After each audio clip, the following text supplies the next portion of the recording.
Hollywood's biggest night is here, and Hollywood's biggest stars are set to arrive in just a few hours. I'm Rhiannon Chertanich on the red carpet at the 88th Annual Academy Awards. Good evening and welcome to Newsbreak Live. I'm Rhiannon Chertanich. Here on Canine Corner, we are all about the dogs, but we do love our feline friends too. So we have a very special treat today. Let's meet some adorable kittens who are looking for their forever homes. Higher gas prices and traffic are not deterring drivers. People are choosing driving over other forms of transportation more than ever. The proposed e-cigarette regulations would ban sales to minors. I saw everyone else had props, and I brought this before. But I too love a good Cheeto, and we're here for Tammy. I mean, come on. We have a new prop. Thank you for, God, there's really just nothing wrong with it. In just a few short hours, the biggest names in Hollywood will be making their way down the red carpet and into the Dolby Theater for the 87th Annual Academy Awards. After nearly 6 decades in the Golden State, Toyota is moving their headquarters from California to Texas. A holiday tradition that dates back more than 30 years continues here in Torrance. City employees have participated in the Salvation Army's Angel Adoption Program, and this year is no different. Peanut brittle is very temperamental. I have found that it's even different when the weather's different. It'll kind of cook differently. I swear, it's a diva food, but it's delicious. So I'm gonna add our salt in.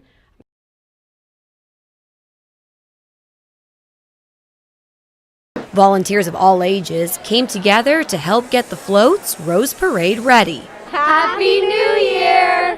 The theme of this year's Rose Parade is Echoes of Success, and success echoed throughout the Fiesta Parade Floats warehouse in Irwindale as volunteers steadily work to get the floats not only ready for the parade, but ready for judging on New Year's Day. We have thousands of volunteers coming in from all over the city area, and they are putting in the floral arrangements today. So all of the roses, all of the exotic plants are all going on today.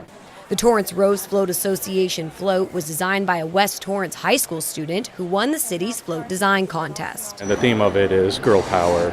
She's going to be a knight, and she's going to be standing defending the castle from this ferocious dragon. The Torrance Rose Float Association has had a float in the parade for 62 years, and this year's theme is Be Your Own Knight. Now the volunteers have worked tirelessly to make this float something out of a fairy tale. And we've been here since the 27th of December, came in. We've been working to get everything prepped and ready to go. So lots and lots of blocks of Oasis and everybody coming together, getting things pinned down. Millions of flowers are used to construct all of the floats, and the Torrance float was no exception. This particular float will probably have about 10,000 roses. That might change depending upon what's going on. We have many more thousands of different kinds of floral arrangements that go on it. And the Torrance float truly was a community project. Torrance teens Catherine and Brandon Callenbach spent part of their holiday season working on the float with their dad. We one of the first days we helped to cut up the flowers for the that they put on the yellow ones. Yeah, that's the yellow and the purple too. And on New Year's Eve day, they quite literally climbed to new heights to help bring the dragon on the float to life. We got here, we started working on the lips of the dragon up there, and we've been working that. We're going to do the eyes after we finish the lips and the nose of the dragon. It's pretty fun, but it's kind of scary when you first get up there. But you get used to it after a while. When it all comes together and you get to see your finished product and all the scaffolding comes down and you can stand back and go, okay, we did good. And it is easy to see the volunteers have done more than just good. They have created floats that echo success. For City Cable, I'm Rhiannon Chertanich.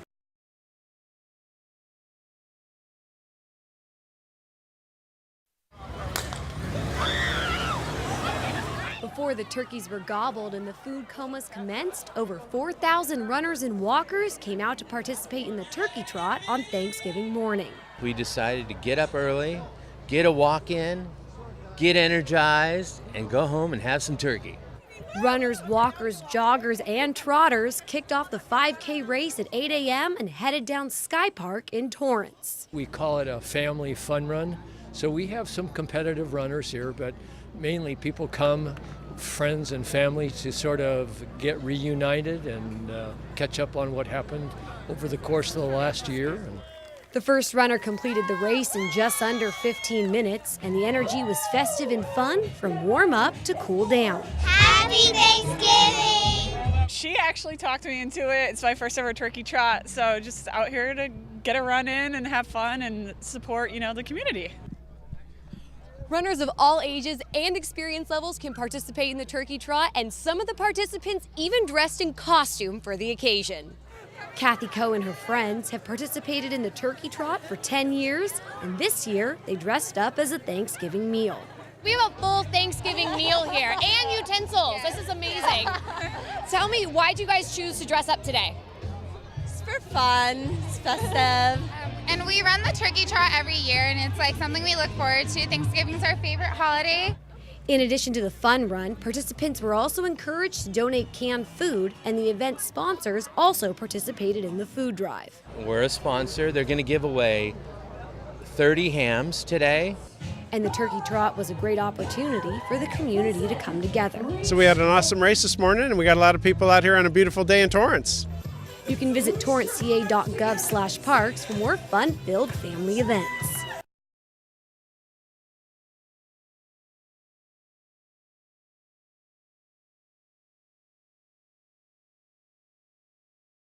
Bringing your dog to work with you can have amazing benefits for you and your canine companion.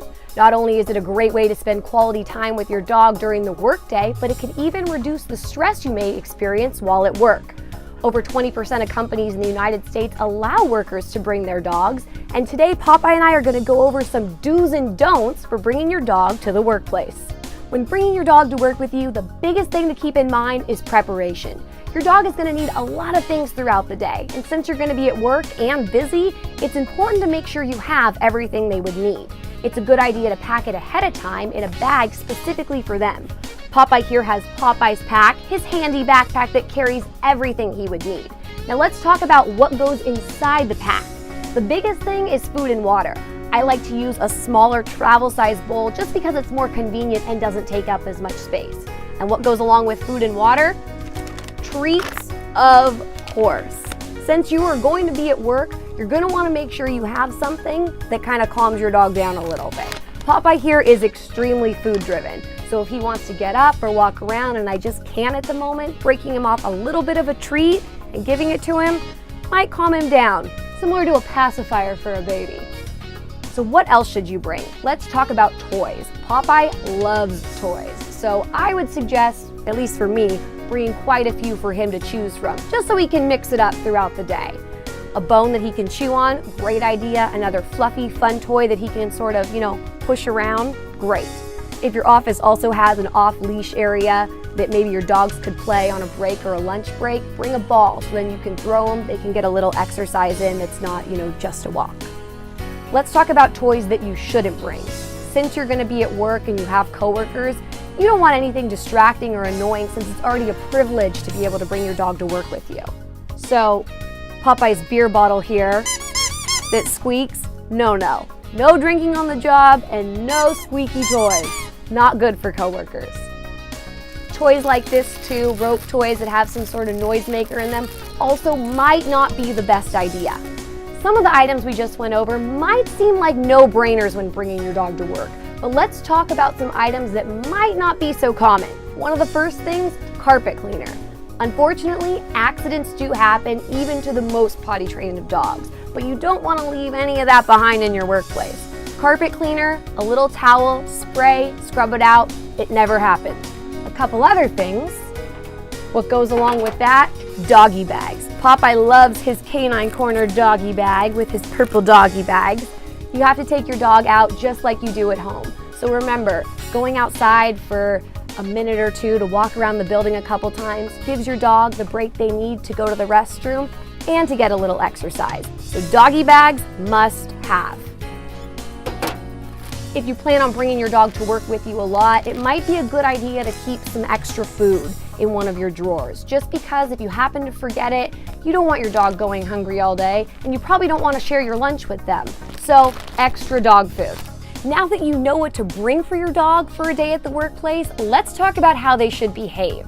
It's a good idea to keep your dog next to you all day. You don't want them running around the office. So if they stay next to you on their own, perfect. I brought Popeye's favorite blanket because I know he will lay on top of that. If they don't stay next to you, it might be a good idea to get a baby gate to go across for your office door just to keep them in. You don't want them running around. Your coworkers might not like dogs, so just err on the side of caution. The next thing to remember is to take them out.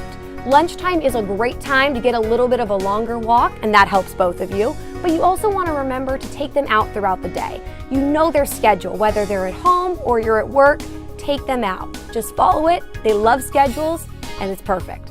The next thing to remember is to ask your boss. You don't want to just show up with your dog one day at work. Make sure that your office has a dog-friendly work environment before you bring your dog. It'll work out better for both of you.